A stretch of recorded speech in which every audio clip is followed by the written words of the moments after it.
Hello, and welcome back to the Triangle Business Podcast. I'm one of your co-stars, Joey Natale, followed by, Scott Moore. hey y'all. Today's episode is going to be about networking. So let's kick it Favorite. off. Go ahead. What are you going to say, Scott? I said our favorite. It's how we met, Yes. right? Yes, it is actually how we met. Very true. Um, we're going to talk about not necessarily just do's and don'ts of networking, but why people hate it, why people love it.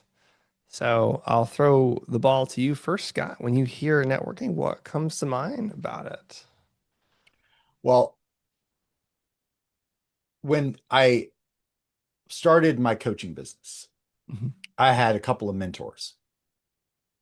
And I very specifically remember asking one of them, I said, what kind of networking events should I be going to promote my business? And I'll never forget what he said to me. He said, networking events are a waste of time. They're just a bunch of desperate people shoving business cards at each other, trying to see what they can get from each other. Oh, And so, for the first 2 years I ran my coaching business, I didn't go to any networking events, how'd that work out? not a one. I did like some um I worked with a lot of friends and I asked them if they would maybe mention me to their friends, which is networking of a sort. I just didn't call it Yes. that back then. Yeah. And I would actually do cold calls at some of the places I wanted to like get speaking gigs and stuff like that and just show up and ask. That worked almost never because I mean, of course it didn't. Like I had no relationship to Yeah. this person or this venue, and I just show up like I want something from you. Mhm. Um, and they had absolutely no reason to say yes to me. So the first time I went to a networking event, it was because it was a BNI meeting, and it was because a client of mine got invited to the BNI meeting. And she's like, I'm scared to go alone. Will you come be my wingman at this BNI meeting? Yeah. And both of us ended up joining BNI. Not that chapter, but because they already had a business coach. But I had a great conversation with their Susan Arnold, awesome business coach. Love her. And I was like, this is what I should have been doing all along. And so yeah, I always think of that. And anybody, um, any small business owner should be considering how networking will fit in with what they're doing. Yes. I definitely agree. I love that story. I remember hearing that before, and it makes me come to a question we were discussing briefly is like, why do you think so many business owners dread networking? Well, like let me be clear, like there's some cases where it may not be the lead marketing activity for your business. Yes. And I'm going to make a statement that's kind of broad in general, Yes.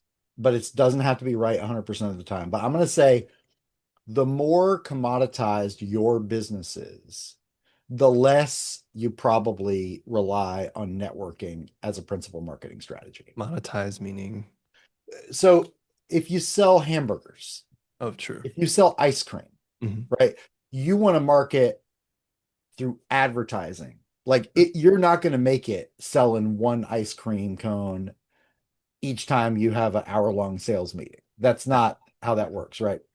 Some really good You ice need cream then. you need marketing. Yeah, it better be really like bespoke, free range, grass-fed ice cream. But but if you deal with more of like a service to a client individually kind of Mhm. business, I think you're going to benefit tremendously from networking. Um, but I think um, people avoid it because I think in my experience, like 51% of business owners are introverts. Are they? And Well, I guess, yeah, half. I mean, I do a lot of things in my life this way where I'm like 49, 51. I don't Yeah. need to be right about the percentages. I'm just like I think a bit over half Yeah. are probably introverts. Yeah. Makes sense. And so it's a lot of labor for them to go be social in that environment Hmm. with people that they don't really know. Hmm. And that's one of the reasons I think people avoid it is it's kind of exhausting for them. That's a good point. I definitely agree with that. And What I other? also, I'm sorry, go ahead. Oh, you can go ahead and finish your thought. I've got other Well, things I can hold on the to. other thing is I've noticed a lot of people are like gauging ROI on everything, but including networking stuff Yes. based on really small sample sizes. Yes. Very true. Like if I told you how much money I made from going to my first BNI meeting, Yes. the answer is $0.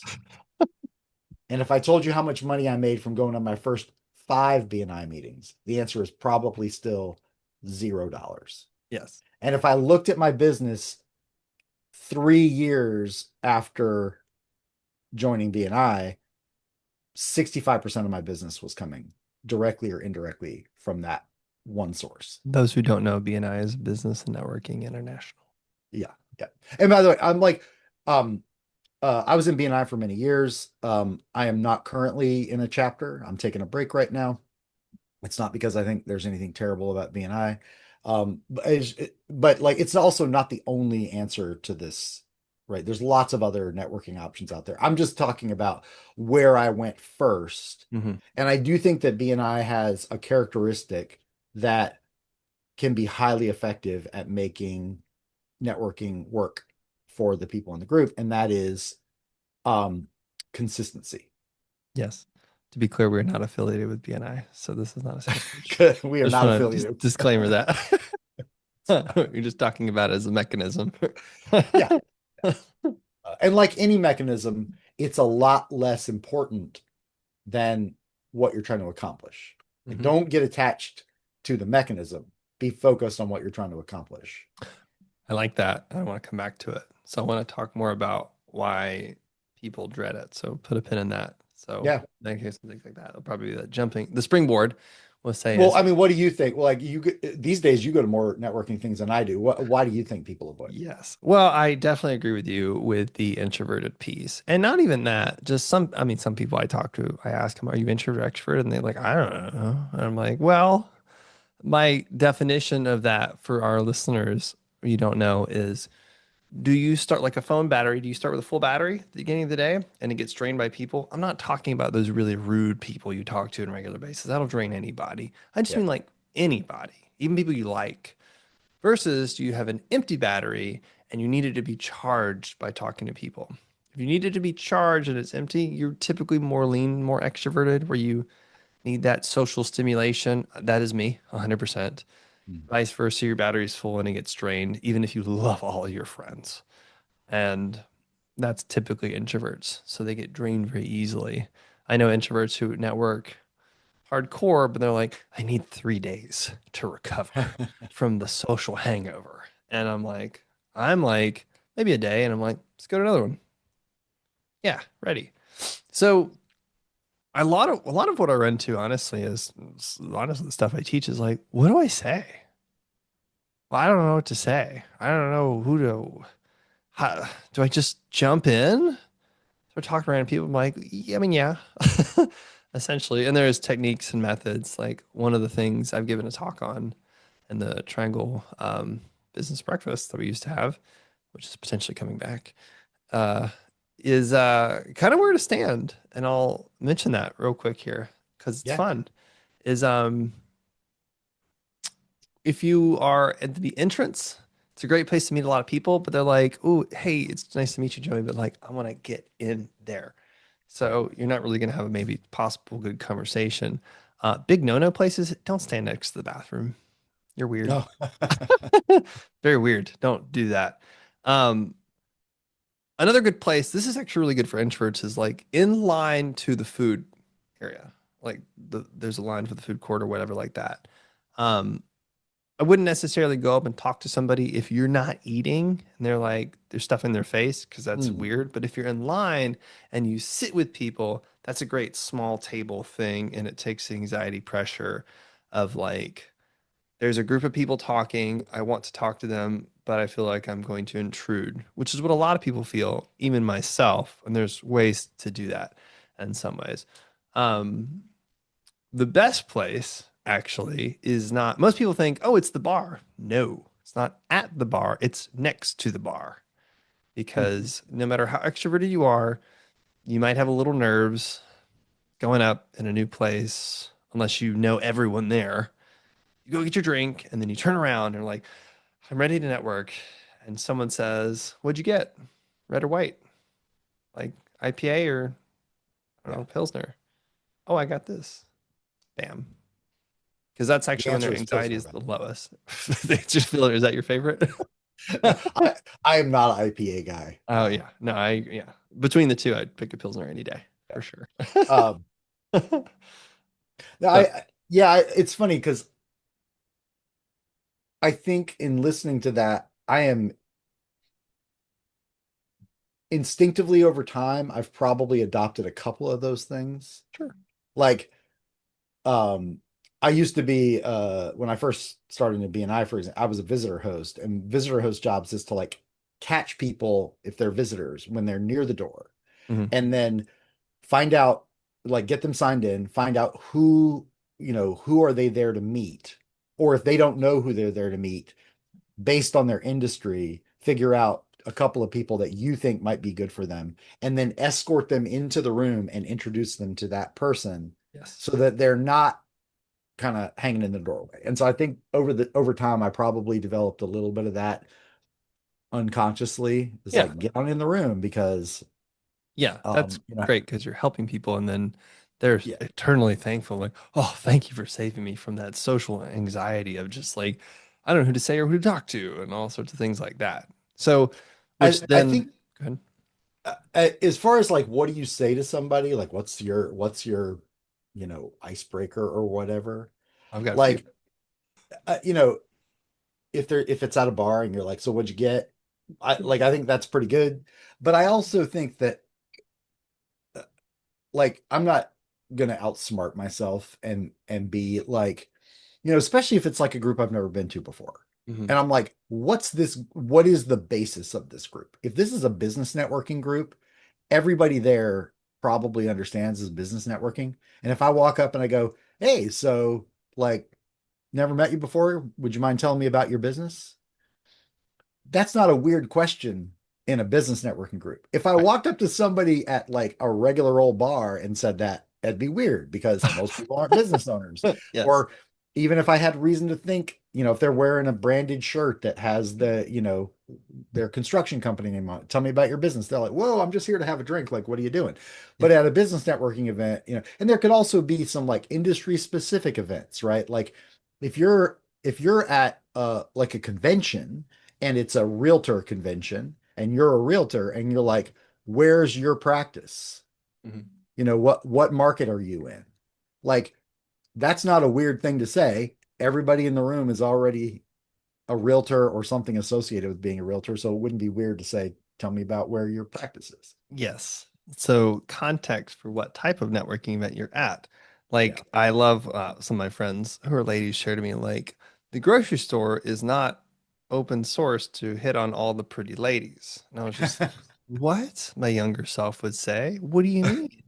So like if you're at a bar where it's probably a singles place or you go to a speed dating thing, it's a place to potentially hit on people and or flirt with people to get their numbers, just like business kind of thing. It's contextual of where you are. So I love throwing that in there. One of the things I want to mention before I forget is another great place to go and to be is um, if somebody put on the event, go introduce yourself to the host Well, yeah. and say, hey. And the host job is typically to do exactly what you just said, which is like, who do you want to introduce to? And then they do that. Have you met so and so? Kind of thing. So it's always a very comfortable, easier place to start and go to and thank them. Another thing that I'll say might alleviate some anxiety, um, and would also probably up your ROI or increase your effectiveness or whatever you want to say about that. Mhm. It's like do some research and like know what On you're the walking event. into. Yeah. Yeah. Like, and here's the funny thing is I think that my experience is introverts are probably more likely to do their research. Yes. The extroverts are just like, I don't know, I'm just going to show up. Whoever That's I meet me. will be fine. Totally. Yeah, that's me. And I do that to some degree as well. I'm just like I've been doing this for a long time now, and I just am sort of at the point where I'm like, I bet it's going to be great.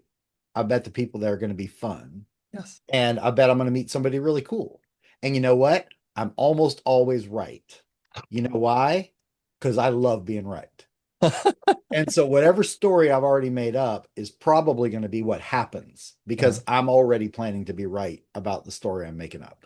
mhm. But from a research standpoint, right? Like, okay, so I always for years at BNI, I would say the three professions that I could always count on being good connections for me and that I could be a pretty good connection for them too, I think, is business attorneys, CPAs, and bookkeepers.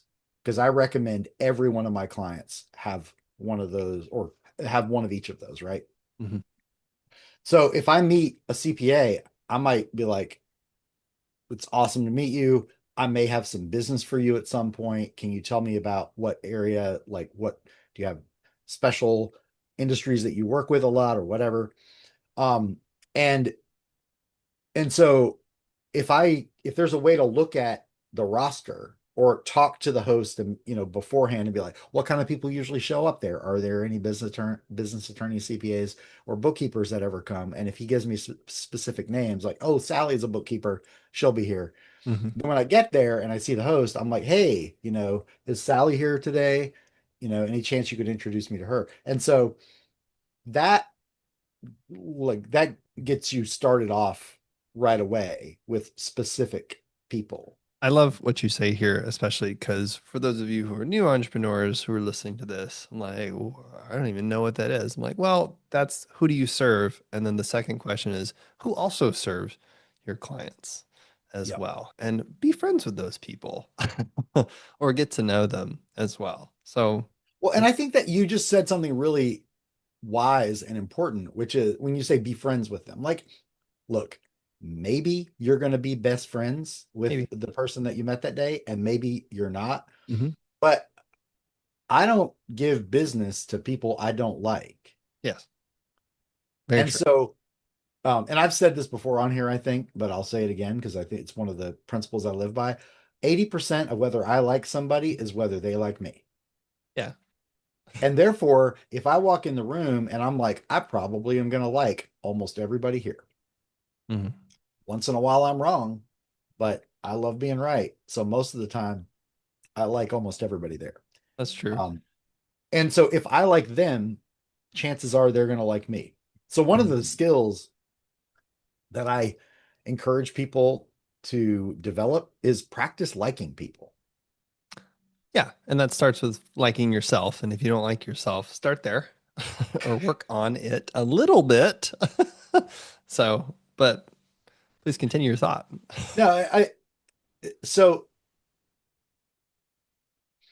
here's another way I think people screw this up. It's kind of tied into the relationship piece of this, right? Yes, yes, Um, if there's 30 people there yes. and you try to meet all 30 of those people, I virtually guarantee, I mean, you might accomplish that. And I don't imagine you getting any business out of that endeavor.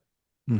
Because the reason I say that pretty authoritatively is because I don't think you developed much relationship with any of them Hmm. because you weren't even thinking about the person you were with. You were thinking about, I got to get to the next one. I got to get to the next one because if I don't, I'm never going to get to all 30 Yes. in an hour. And so if I'm going to a networking event, I'm like, if I meet three cool people here, that's a good networking event. Mm. And if I meet 5 cool people here, that's even better. And I also, it's my signal to quit trying to meet more people.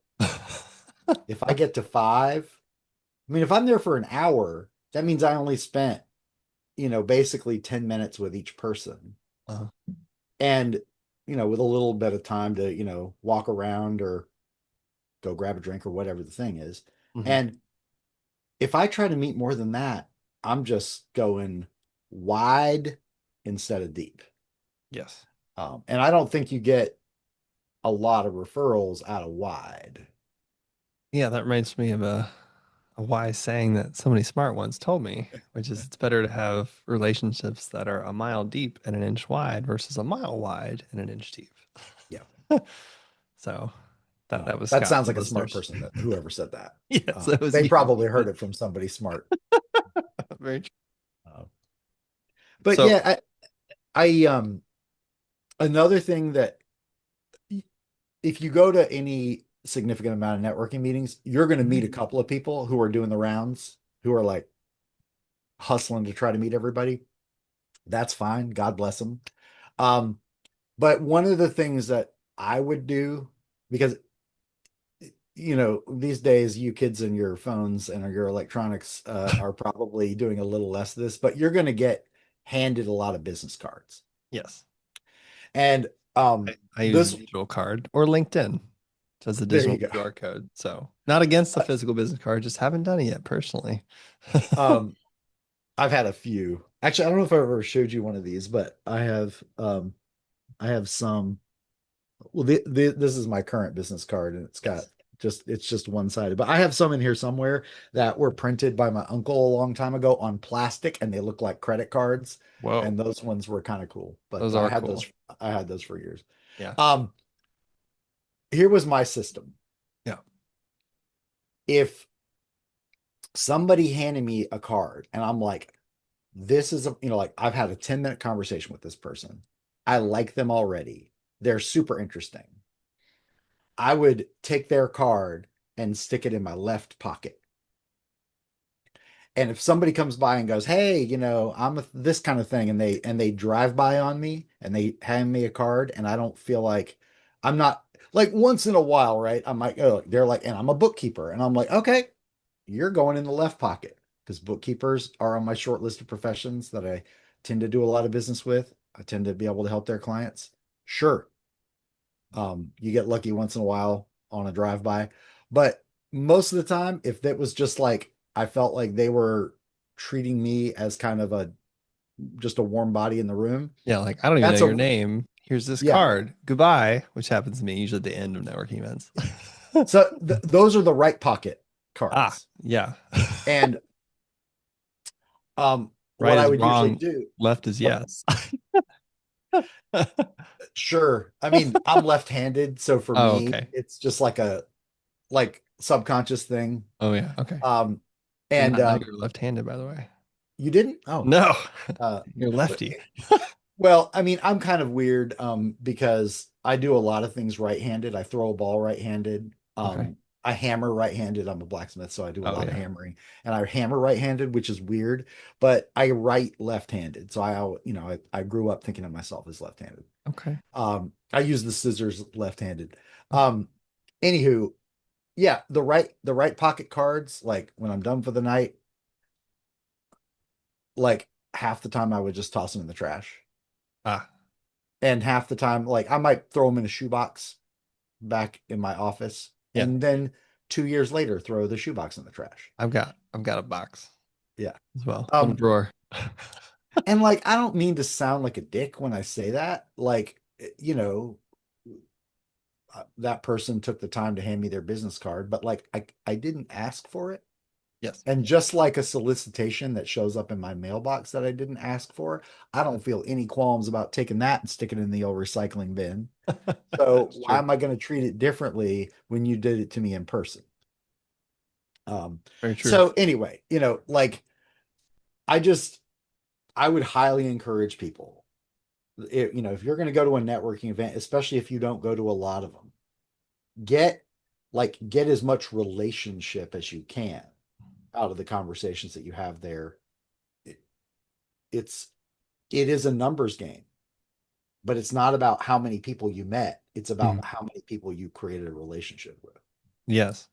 What, and I'll springboard on that and saying like, what do you say some of the biggest mistakes you see at network events or people try to make network events? Well, I mean, you know this one because I Oh, think you yes. even mentioned it before the podcast, but like somebody tries to sell you when you haven't asked for a sales meeting. Yeah, Let right me tell you there. all about On the our spot. yeah. Yeah. No, thanks. Yeah. I don't like, what's your name again? What? Yeah. Okay. The I'll say one other mistake I see, and that is you get these kind of blinders on that this is a business environment. And if I don't exclusively talk about my business or exclusively talk about that person's business, that I'm somehow messing this up. And I just think like again, you're not there to grow your business. You're there to connect with people and Mhm. form relationships so that long term you can grow your business. Like if you show up and you're trying to get a sale there that night, like good luck with that, I guess. Yeah. But but like I would love to meet somebody who's way into gardening because I'm way into gardening. Yes. I would love to meet somebody who loves playing board games because I love playing board games. Yes. And I know several places they could go, including Camp and See Game Day that I host every year that you're a regular Which attendee is of, right? amazing, by Yeah. the way. I mean, and like if they come to Camp and See Game Day and like we eat a couple meals together and play some board games together and sit by a campfire together, the odds of us doing business together go way up. Yes. And if I didn't find out that they're a board game nerd like me, that, on the night that I met them, Mhm. I mean, that's a bit of a missed opportunity. Yes. So I say like whatever your interests are, Mhm. if you find somebody that like your businesses seem like you click, make sure they know what you're into so Yes. that if any of that other stuff works also, it kind of forms this scaffolding around the business relationship, I think. Mhm. And it way increases your chances of getting a chance to do business with that person. I agree. Some of the other mistakes that come to mind is one, two things come to mind here. One is what people say, which I'll get to in a minute, and the other one is when I'm at networking events where it's a mixture of employees versus business owners. And I'll jump into that one in a minute because I'd love to hear your thoughts on that. But I'll dive into what people say. So I'm gonna go ahead and say one of the things, the worst thing you can ever say at a networking event is, which is what everybody says, is what do you do? I hate that question. I hate it so much. Everybody says it, so you don't know what to say. And the reason why I hate it is because some people hate their job. And I know this really cool guy who created a business and hated it. And they don't also necessarily always like to talk about those things. And you already hit on that of like, what if they Yeah. do board games? What if they do gardening? Like, kind of look at them holistically. One question I would share with the audience is a better question to ask is, what do you spend your time doing? Because it gives them the choice to choose personal or professional. Now, some people don't notice that as well. Yeah. And so, questions like that. Other questions I typically ask, which usually get spark more creative conversation, is what are you looking forward to? What are you excited about? Because the what you do question is people either have practiced their 60 seconds so much or they hate their job and they're just like, wow, I just do blah, blah, blah, blah, blah, blah. They kind of go into robot mode. And it's like, oh, okay, I don't want to talk to you now. And you may not know it, but there's like a feeling of like, this is pre-recorded. Or maybe they're really passionate about it and they say it and it's awesome. It really depends. So what are you looking forward to? What are you excited to be working on right now? What new projects, travel, something like that to really spark the conversation, especially. I I find, and this is going back to the thing I said before about people who work kind of more employee jobs versus our entrepreneurs, that I have a harder time talking to people who are more employees. That's just my personal experience. I'm not saying there's anything wrong with that. Have you experienced that, or is that just totally me? What do you think? It can feel awkward if they're not like one of my clients uses this phrase and I really like it. If they're not like equally yoked, Yes. like that what they have at stake. Like my boss told me I needed to come here. I'm Yeah. subbing for my boss today. Yes. I'm just like, cool. Like, we're glad you're here. You will be a good uh you will be a good advertisement for what the business does. Yeah. And I understand that like you get a paycheck uh whether the, like whether there's a referral today or not. Yes. And if I have a referral for the business, then great. Um, Yeah. I did want to add, before I forget, I wanted to add one thing to what you're talking about because, like, sometimes people feel like if they have like a one way of conversation starting, it starts to be like a broken record. But one that I think works almost all the time at networking events is instead, like, I agree with you, like, so what do you do? I ask that once in a while, but I don't generally go there. But like, like, so who are you trying to meet here today? Yes. That's a great one because what it means is I haven't made the conversation just about us. Like if they're like, I'm here to meet a business coach, I'm like, well, guess what? Boom. You Yeah. know, Surprise. yeah. Like, but if I know somebody, whether they're at the meeting or not, Mm. if they're like, I'd like to meet a CPA, I'm like, I know a bunch of CPAs. Any particular type? And if they're like, no, I'm like, do you know this person, this person? And if they're like, yeah, I'm like, great. See, what's cool about that is if they do know them, we already have some mutual friends. Yes. And if they don't know them, I may have something to offer them. And they're like, well, wait, hold on. You're giving me referrals for the people I'm trying to meet. What's your name? I'm Scott Moore. And like they're like, well, this guy's great because he's already trying to help me get what I came here for. Yes. So I Yes. find that like, yeah, who are you here to meet is a great one. Um, I've yes, I love that. Another way to say it is just like, who can I introduce you to? How can I support you? Uh, I found when I asked that question to people who are maybe not in the equally yoked entrepreneur world, however, we all know that we need help there for sure. And they're like, how can you support me? What? I've never heard that question before. They usually don't hear it. I'm like, well, what support do you need? I may say. yeah, And I have found in my experience a higher percentage of people, not in the entrepreneur world doing it their own, working, getting out there, wrestling up business and hustling. They're like, I don't know. And I'm like, huh. And so there's a number of networking events I've been to in the area where like there's one I will not name where it is only people who are employees. I'm one of the few really. people, yes, as a 80% at least. That And is I'm just really like, interesting.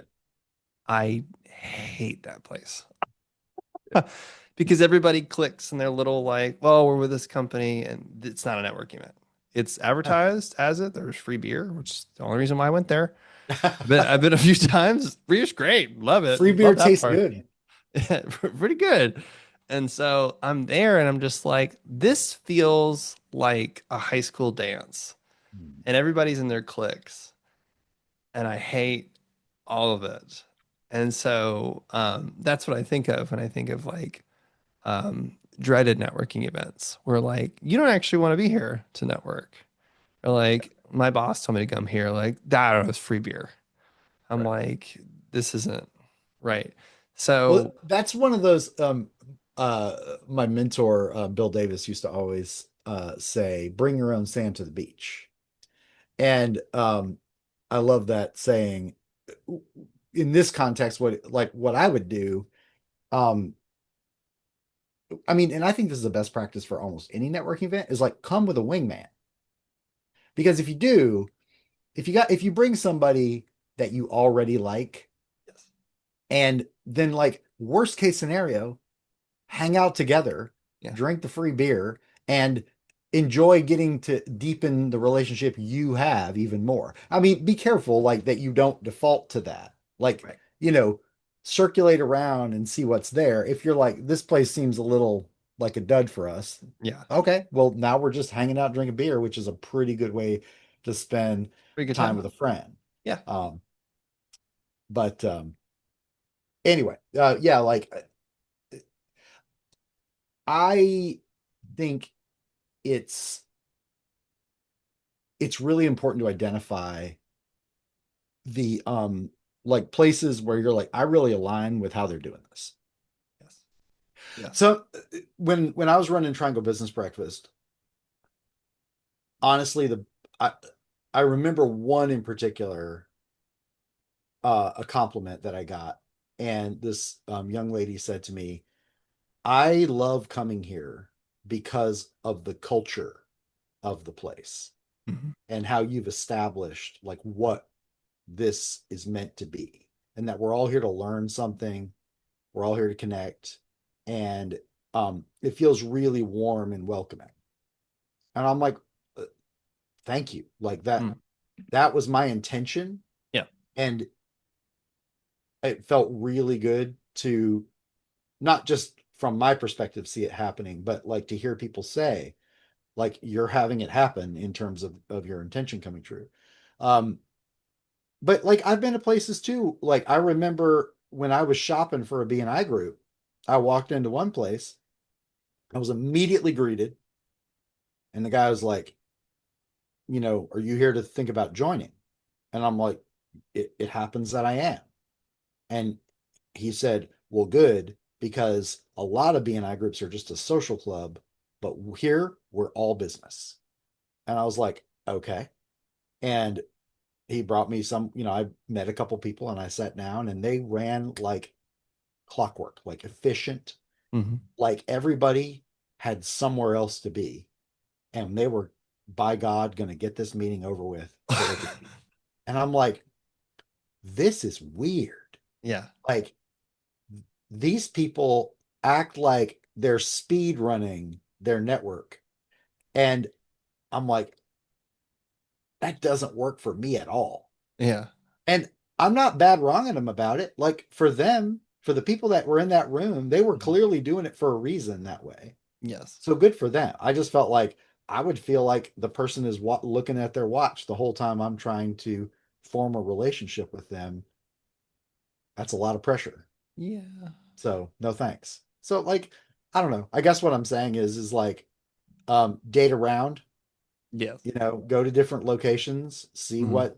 what works for you. Um, see what kind of places have the culture you're looking for. Absolutely. I agree with that.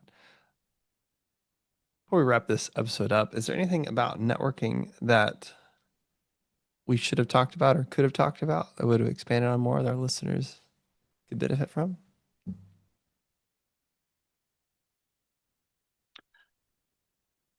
Yeah, here's one other thing. Sure. Remember earlier I was talking about the left pocket and the right pocket thing? Yes. Yes. Um, one of the things I used to do that worked really well was like less than 24 hours after the networking event, I got all those cards out of my left pocket and Hmm. I would email each one of those people and say, it was really great meeting you. I hope we see each other again soon. Would you like to set up a a meeting?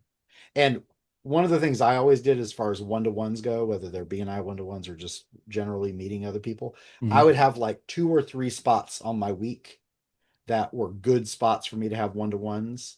And I would just be like, if I've got uh 6 business cards in the left pocket, I would just go through the next 2 weeks and go, could you meet me at this time?